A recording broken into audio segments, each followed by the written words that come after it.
I think when we talk about water resources, people usually think about water quantity, but the quality issues are not in the focus of the general public. To find out the current status of the water quality, proper monitoring needs to be installed, oriented on the usage, like for example, drinking water usage, or also on the needs of the dependent ecosystems. It has been an effort to improve the water quality in the Western Balkan regions, but the challenges still persist, especially wastewater treatment, because the treatment plants are outdated or insufficient to handle the volume of wastewater generated by the growing population. Biggest problem, I think, is because the biggest city in Serbia, for example, Novom Sadu or Belgrade, we don't have the wastewater treatment plant.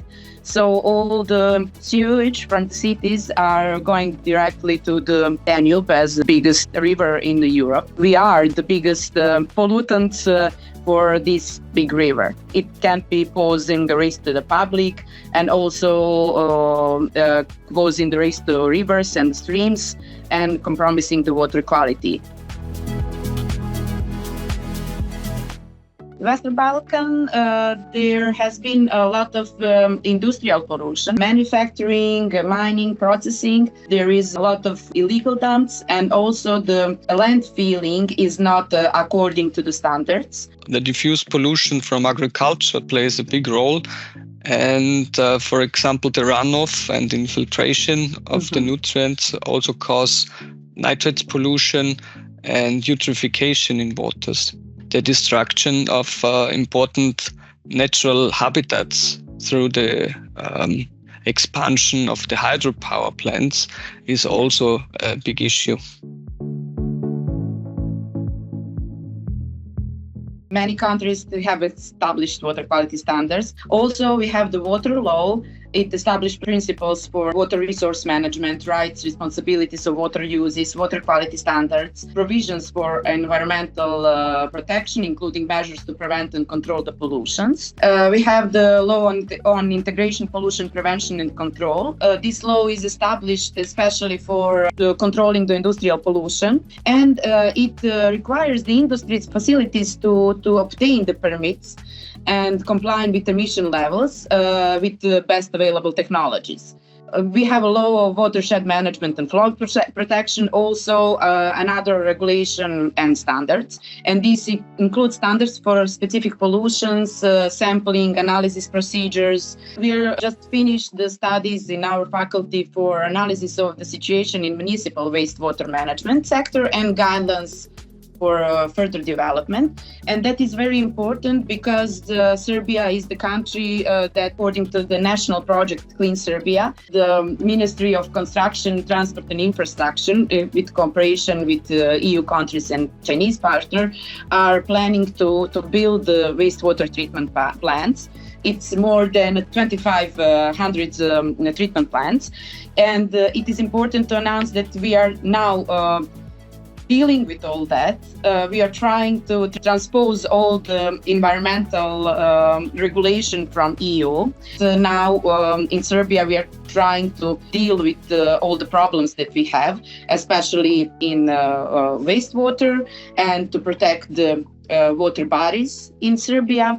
So I think it is important to deal with the legislation and policy framework to provide especially the basis for addressing water pollution in Serbia and promoting especially sustainable water management in Serbia. There's already lots of work done in the Western Balkan regions and also knowledge established, but still there is some lack to fill, some gaps to fill when it comes to the guidance which are offered by the, for example, Water Framework Directive and its related directives, the Urban Water Treatment Directive and the Nitrates Directive. And to meet these goals, it really needs an ongoing political effort, and this maybe is also one of the challenges in the Western Balkan regions, because therefore also a certain budget, of course, is needed, and the personal, the human resources need to be established as the decision-making process needs to have a certain data, which once again needs a proper monitoring.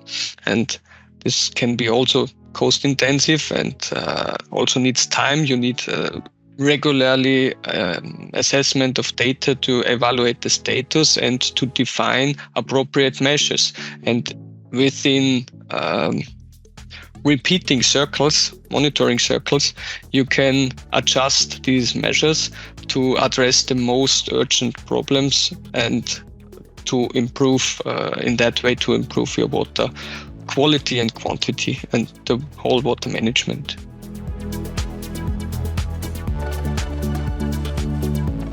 Yeah, avoid waste in general, avoid to discharge non-degradable, biodegradable chemicals through sewage system, especially when it comes to plastics and microplastics, to be aware of the usage of microplastics, for example, in cosmetic products, or also in the agriculture, to collect the used plastics on the field before they degrade to microplastic.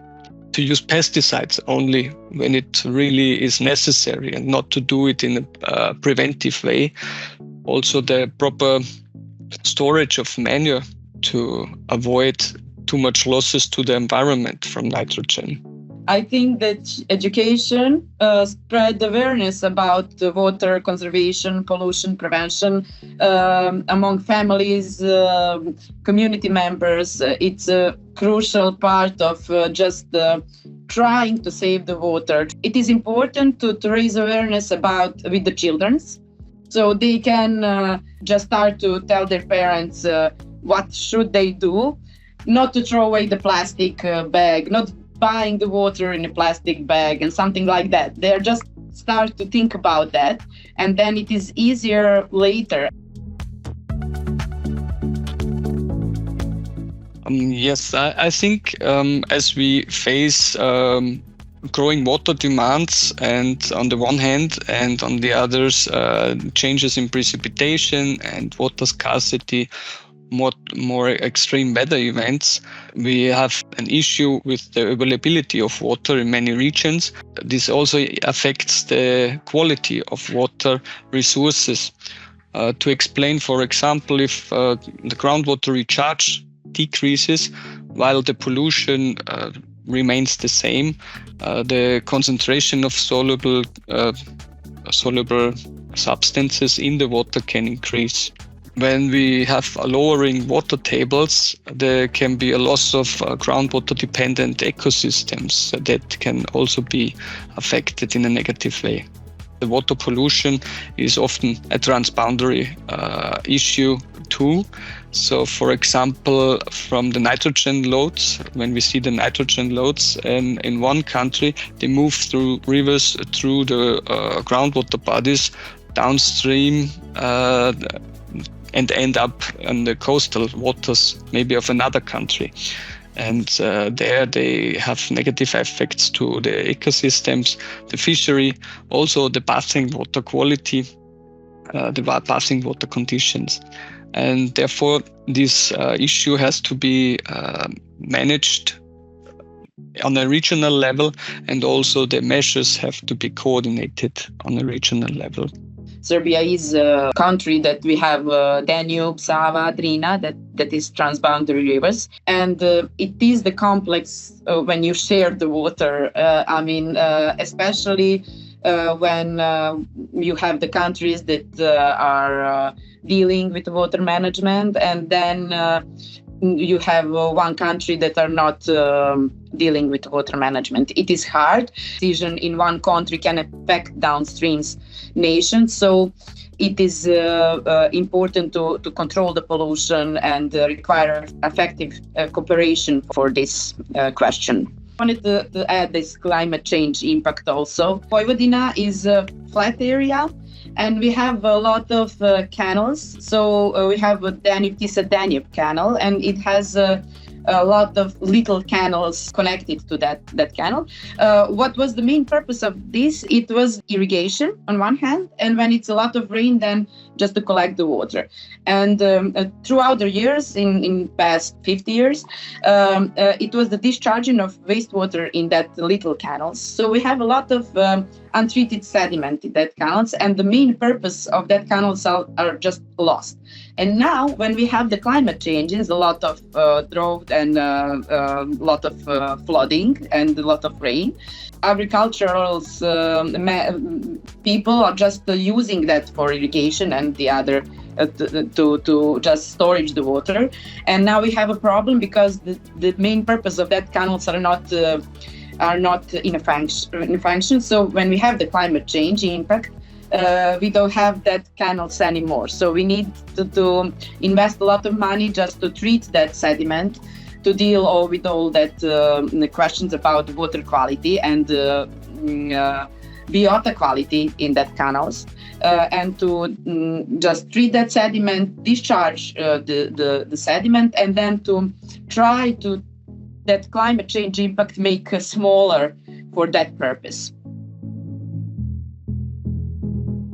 Wanted to say to the public, try to start to be aware about water quality and water pollution, but not all the information are correct, especially today when you have a lot of social media and you have a lot of information that are not correct. So try to focus on the information that are correct. Legal organization like university, like Environmental Protection Agency, where you can find the correct information, and that is done by the accredited laboratory that are telling you the people who are dealing with all these questions throughout the science project, throughout the cooperation with the national ministry.